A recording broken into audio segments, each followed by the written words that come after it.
बिस्मिल्लाहिर्रहमानिर्रहीम। News TV के मोअज़्ज़िज़ दोस्तों, अस्सलाम वालेकुम।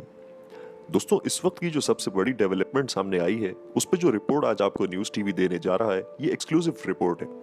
इस वक्त का जो सबसे बड़ा गेम प्लान कश्मीर में और लद्दाख में अमेरिका, इसराइल और भारत का था, जिसे पाकिस्तान की इंटेलिजेंस एजेंसी और चाइना ने मिलकर पूरी तरह से बर्बाद कर दिया है। नाजरीन, सूरत हाल कुछ यूं सामने आई है कि अमेरिका ने अफगान तालिबान के सामने एक नई शर्त रख दी है। वो शर्त ये है कि अफगानिस्तान अमेरिका को बगराम एयरबेस दे दे और 4000 अमेरिकन फौजी भी यहाँ रखने की इजाज़त, जो कि दाइश और अलकायदा और इस तरह की जितनी भी दूसरी तंजीमें हैं उनको अफगानिस्तान के साथ मिलकर मारेंगे।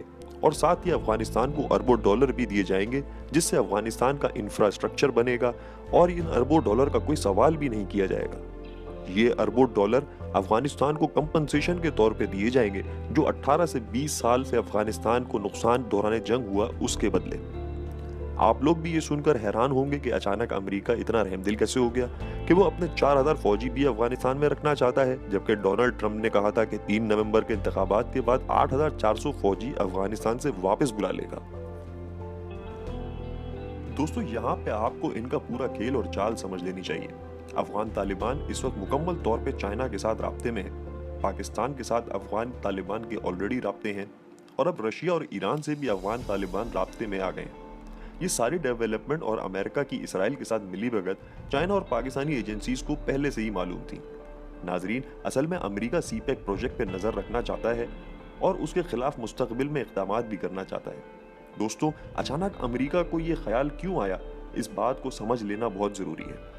दोस्तों, एक बहुत बड़ा गेम प्लान तैयार किया गया था अफगानिस्तान के बाद कश्मीर और लद्दाख में, और वो प्लान कुछ यूं था कि अमेरिकन फौजी अफगानिस्तान से निकलेंगे और कश्मीर और लद्दाख की तरफ जाएंगे और वहां अफगानिस्तान का ऑल्टरनेट बनाएंगे।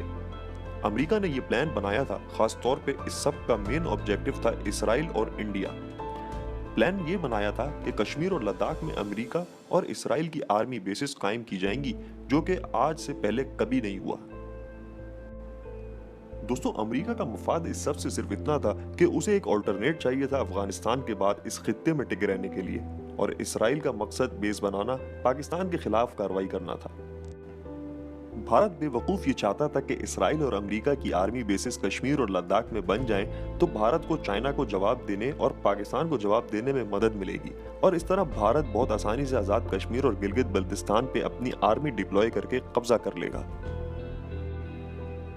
दोस्तों, भारत का सोचना कुछ यूं था कि अगर चाइना ने कुछ करने की कोशिश की तो लद्दाख से अमेरिकन आर्मी, और अगर पाकिस्तान ने कुछ करने की कोशिश की तो कश्मीर से इजरायली आर्मी भारत का साथ देंगी और मिलकर जवाबी कार्रवाई करेंगे। इन लोगों ने यहाँ तक सोच लिया था कि जो ही हमारी एयर बेसेस बन जाएंगी तो ये भारत के लिए सुनहरा मौका होगा कश्मीर और गिलगित बल्तिस्तान को अपने कब्जे में लेने का।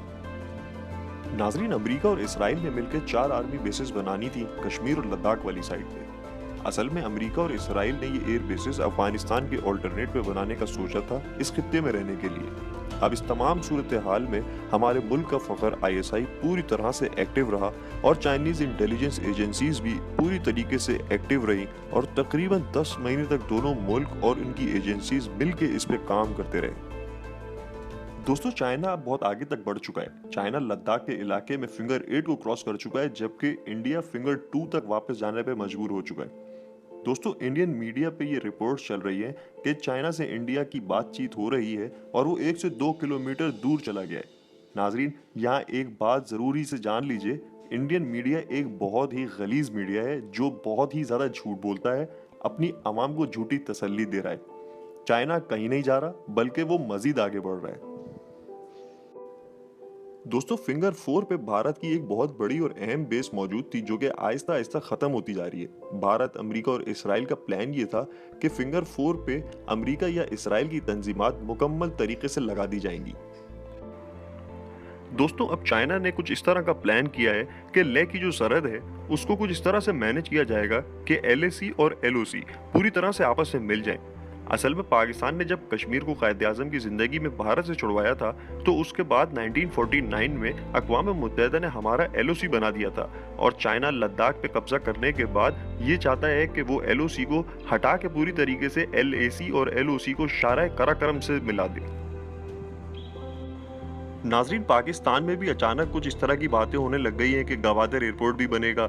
आसिम बाजवा साहब भी वापस आ चुके हैं। दरअसल आसिम बाजवा आए इस मखसूस काम के लिए और इनकी जेर निगरानी ये काम करवाना चाइना के लिए भी मुनासिब है। इसीलिए चाइना की हामी भी इसमें शामिल है, क्योंकि चाइना भी यही चाहता है कि पाकिस्तान आर्मी की जानिब से कोई शख्स आकर इस सब को मैनेज करे, क्योंकि भारत, अमेरिका और इसराइल इस वक्त दूसरा गेम प्लान बना रहे थे।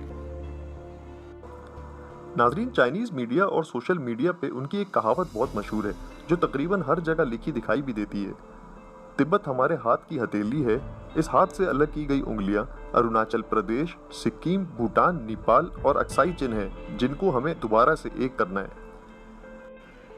दोस्तों, चाइना अगर लद्दाख पे कब्जा ना करता तो इसराइल यहाँ आके बैठ चुका होता, और इसराइल के पास जो उसका डिफेंस सिस्टम है वो अमेरिकन सिस्टम से भी काफी आगे है, वो उसे भी यहाँ इंस्टॉल कर चुका होता। नाजरीन, अब आप यहाँ पे ये देखिए कि अमेरिका का हो रहा है जवाल और इसराइल उभर रहा है। इसराइल चाहता है कि अमेरिका के जवाल होते होते वो अमेरिका की मदद से ही हर जगह अपनी आर्मी बेसिस बना ले, बिल्कुल उसी तरह जैसे अमेरिका ने एक वक्त में हर खित्ते में अपनी बेस बनाई हुई थी। दोस्तों, चाइना ने ये बहुत ही जबरदस्त काम किया है और बहुत ही बड़ा गेम प्लान पाकिस्तान के साथ मिलकर नाकाम बना दिया है। लेकिन दोस्तों, खेल यहाँ पे अभी खत्म नहीं हुआ। ये लड़ाई महदूद पैमाने पे जाके खत्म होगी, क्योंकि अफगान तालिबान अमेरिका की ये शर्त कभी नहीं मानेंगे कि उसे बगराम एयरबेस इस्तेमाल करने दें। अमेरिका इसके बाद अफगानिस्तान में कोई ना कोई चाल जरूर चलेगा और अफगान तालिबान को चाइना से दूर रखना भी चाहेगा। दोस्तों, आने वाले दिनों में पाकिस्तान ने इस जंग में जरूर सुरखरू होना है और चाइना इस जंग में एक बहुत बड़ा किरदार भी अदा करेगा। लेकिन मजा तो जब आएगा जब अफगान तालिबान भी इस खेल में कूद जाएंगे। दोस्तों, मैं उम्मीद करता हूं कि आपको हमारी आज की वीडियो पसंद आई होगी। वीडियो पसंद आने की सूरत में हमारा चैनल सब्सक्राइब करना ना भूलें और साथ ही दिए गए घंटी के बटन को भी दबा दें, ताकि हमारी हर नई आने वाली वीडियो आप तक सबसे पहले पहुंचे।